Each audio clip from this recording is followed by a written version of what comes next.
नमस्कार, मैं हूं आनंद। आप देख रहे हैं चेतना टुडे। सबसे पहले एक नजर सुर्खियों पर। नहीं दिखा पाएंगे मंत्री जी डेमू को झंडी। लोकसभा चुनाव आचार संहिता बुधवार से। मंथली पैकेज पर मैनेज करती है पुलिस सट्टा। डायरी से सार्वजनिक हुआ भ्रष्टाचार। और दूसरे दिन भी नहीं उठा शहर से कचरा, स्थगित हो सकता है आंदोलन। अब जबकि बुधवार से लोकसभा चुनाव के लिए आचार संहिता लागू होने जा रही है, ये लगभग तय हो चुका है कि रतलाम फतेहाबाद के बीच डेमू ट्रेन साधारण तरीके से शुरू होगी। अभी तक केंद्रीय रेल मंत्री के रतलाम आगमन का इंतजार किया जा रहा था। आमान परिवर्तन कार्य समाप्ति पश्चात सीआरएस पदम सिंह बघेल ने 24 एवं 25 फरवरी को रतलाम से फतेहाबाद तक निरीक्षण करते हुए इस ट्रैक को यात्री गाड़ियों के आवागमन हेतु आरंभ करने के लिए अपनी तकनीकी सहमति दे दी थी। सीआरएस दौरा पूर्ण होने के बाद यह संभावना व्यक्त की जा रही थी कि मार्च की शुरुआत में डेमू आरंभ हो जाएगी, लेकिन 4 दिन बीत जाने के बाद भी रेलवे का कोई एक भी अधिकारी ये दावा करने की स्थिति में नहीं है कि यार्ड में खड़ी डेमू कब से ट्रैक पर दौड़ेगी। दरअसल इस पूरे मामले में राजनीतिक लाभ प्राप्त करने की मंशा ने डेमू के आगे रेड सिग्नल खड़ा कर दिया है। सूत्रों की माने तो केंद्र सरकार के सहयोग से कई वर्षों की लंबी मशक्कत और प्रतीक्षा के बाद पूरे हुए आमान परिवर्तन कार्य का सरकार पूरा फायदा उठाना चाहती थी। उसकी मंशा थी कि डेमू ट्रेन को केंद्र से कोई मंत्री पहुंचकर हरी झंडी दिखाए ताकि इस महत्वपूर्ण सौगात को चुनावी वर्ष में भुनाया जा सके। लेकिन रेल विभाग के मंत्री के पास समयाभाव एवं स्थानीय सांसद द्वारा इस मामले में अरुचि के चलते नए ट्रैक का लोकार्पण खटाई में पड़ता गया। यही वजह है कि अभी तक डेमू ट्रेन को चलाए जाने के विषय पर कोई निर्णय नहीं हो पाया। लगातार अनिर्णय और असमंजस की स्थिति के शिकार रेलवे की ये मंशा है कि जैसे ही आचार संहिता लागू हो जाती है वैसे ही इस ट्रेन को सामान्य रूप से आरंभ कर दिया जाए ताकि कहीं कोई विवाद की स्थिति निर्मित न हो सके। लेकिन केंद्र सरकार से जुड़े जनप्रतिनिधियों और रेलवे की विभिन्न समितियों से जुड़े सदस्यों को क्या ये नागवार होगा? मगर बुधवार से लागू होने वाली चुनाव आचार संहिता के चलते अब उनके हाथ से बाजी निकल चुकी है। केंद्र की कांग्रेस सरकार द्वारा ओला प्रभावित किसानों को आर्थिक राशि मुहैया नहीं कराने व ओला पीड़ितों को प्राकृतिक आपदा में लिए जाने की मांग को लेकर 6 मार्च को प्रदेश भाजपा के बंद के साथ ही रतलाम व जिले को भाजपा ने प्रातः से दोपहर 2 बजे तक बंद रखे जाने का आह्वान किया है। साथ ही विधानसभा क्षेत्रों में 2 घंटे का धरना आयोजन भी रखा गया है।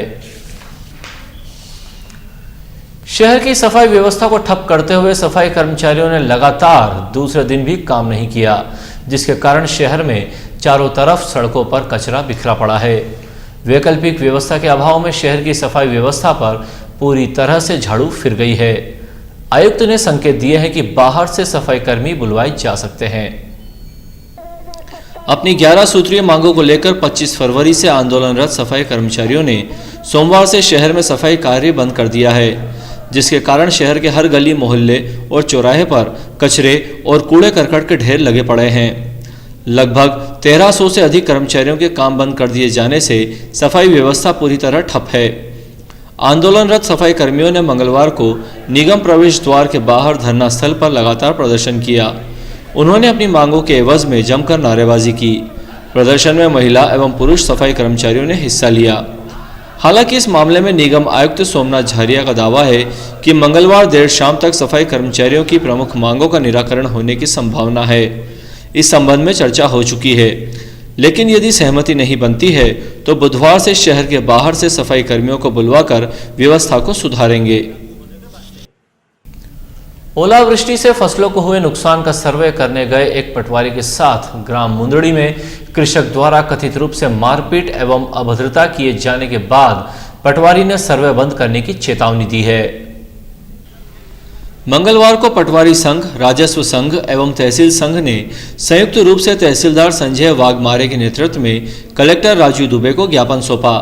ज्ञापन में ग्राम मुंदड़ी में पटवारी बद्रीदास बोरासी के साथ सर्वे के समय एक किसान द्वारा दबाव बनाते हुए अधिक नुकसान दर्ज करवाए जाने की बात पर मारपीट की गई।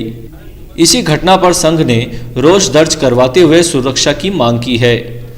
श्री वाघमारे ने मीडिया से चर्चा में कहा कि हमने ज्ञापन में सर्वे के कार्य में जुटे प्रत्येक दल को सुरक्षा देने की मांग रखी है। पटवारी संघ जिला अध्यक्ष ईश्वरलाल गोयल ने कहा कि ओलावृष्टि का सर्वे करने जा रहे कर्मचारियों की सुरक्षा का दायित्व प्रशासन का है। यदि हमारे कर्मचारियों के साथ ऐसी ही घटनाएं होंगी तो सर्वे का काम बंद कर दिया जाएगा। शहर में सटोरियों की पुलिस शटल के हिसाब वाली डायरी के पन्ने खुलने के बाद बेनकाब हुई पुलिस का ब्लड प्रेशर बढ़ा हुआ है। डायरी के पन्ने सार्वजनिक होने के बाद ये साफ हो गया है कि सटोरियों से शटल में साहब से लेकर ड्राइवर तक मंथली पैकेज पर सटोरियों को संरक्षण दे रहे हैं। डायरी में फरवरी माह का जो हिसाब सामने आया है उसमें साहब से लेकर निचले स्तर तक के कोई 30 पुलिसकर्मी शामिल हैं, जिनके खिलाफ कार्रवाई की शुरुआत हो चुकी है। एक रिपोर्ट। सोमवार को शहर के पुलिस थाना माणक चौक अंतर्गत हरदेव लाला पीपली चौराहे पर सटोरियों को पकड़ने गई पुलिस का वो चेहरा सामने आ गया जो अभी तक चर्चाओं में रहता था।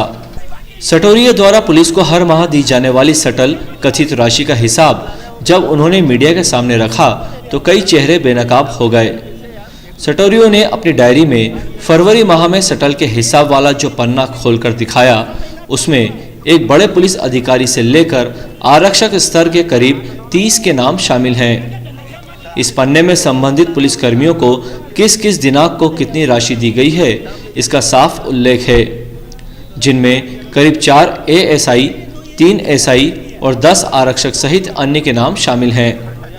इस हिसाब में आरक्षक से लेकर ऊपर तक के अधिकारी मामले में लिप्त नजर आ रहे हैं। डायरी में थाना स्तर के अधिकारियों का नीले रंग की स्याही से, जबकि एक बड़े अधिकारी को दी गई सटल का लाल रंग की स्याही से हिसाब लिखा हुआ है।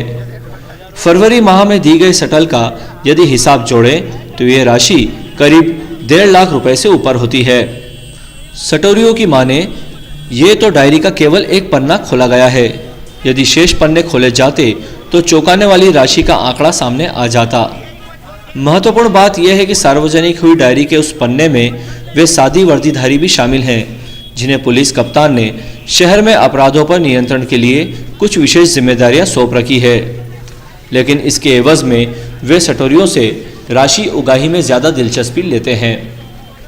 सोमवार को हुई घटना के बाद इन सादी वर्दीधारियों का यहां पहुंचकर सटोरियों को अपना मुंह बंद रखने के लिए मान मनोहार करना इसी तथ्य से जोड़कर देखा जा रहा है।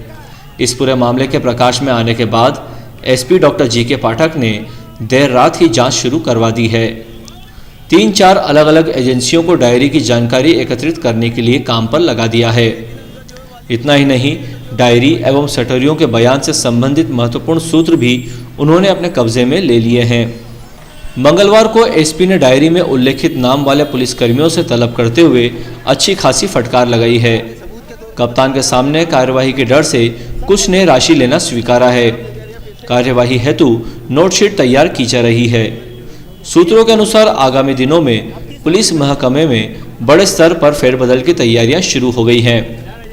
इस पूरे मामले में एसपी डॉक्टर जी.के. पाठक का कहना है, सटोरियों की डायरी में पुलिसकर्मियों और एक अधिकारी का नाम सामने आने के बाद डायरी की प्रामाणिकता सहित अन्य बिंदुओं पर तथ्यों के आधार पर बेहद ही गंभीरता से जांच की जा रही है। जांच का जिम्मा एएसपी को सौंपा गया है। मेरे क्षेत्राधिकार से जुड़े पुलिसकर्मियों के खिलाफ मैं, जबकि मुख्यालय से जुड़े पुलिस अधिकारियों के खिलाफ वहां से कार्यवाही होगी। ये मामला सीधे सीधे पुलिस की विश्वसनीयता से जुड़ा है, किसी को भी बख्शा नहीं जाएगा। रेलवे माल गोदाम से निकले 3 ओवरलोडेड ट्रकों को परिवहन विभाग ने कार्रवाई करते हुए जब्त कर लिया है। जिला परिवहन अधिकारी विक्रमजीत सिंह डंग ने बताया कि तीनों ही ट्रकों के खिलाफ क्षमता से अधिक माल परिवहन करने पर नियमानुसार कार्यवाही की जाएगी। इन ट्रकों में सीमेंट लोड पाई गई है। नगर निगम में जनसुनवाई के दौरान मंगलवार को प्रमुख विभागों के अधिकारी नदारद रहे। वैसे तो विभाग के अधिकारियों को यहां नागरिकों की समस्याओं के निराकरण के लिए मौजूद रहना चाहिए। मंगलवार को निगम सभागृह में जनसुनवाई की कार्यवाही को आयुक्त कार्यालय अधीक्षक श्रीमती निर्मला मालवीय ने संचालित किया। इस दौरान कोई 7 आवेदक अपने अपने क्षेत्रों की समस्या लेकर यहां पहुंचे थे। विचित्र स्थिति तो उस समय निर्मित हो गई जब जिस संख्या में आवेदक पहुंचे उस संख्या में यहां विभागों के अधिकारी ही मौजूद नहीं थे। गिनती के 1-2 विभाग प्रमुख रूप से नजर आए। इस संबंध में श्रीमती मालवीय का कहना था कि जन सुनवाई में सभी 8 विभाग के अधिकारियों को उपस्थित रहने के लिए पाबंद किया जाता है। अंत में एक नजर फिर से सुर्खियों पर। नहीं दिखा पाएंगे मंत्री जी डेमू को झंडी, लोकसभा चुनाव आचार संहिता बुधवार से। मंथली पैकेज पर मैनेज करती है पुलिस सट्टा, डायरी से सार्वजनिक हुआ भ्रष्टाचार। और दूसरे दिन भी नहीं उठा शहर से कचरा, स्थगित हो सकता है आंदोलन।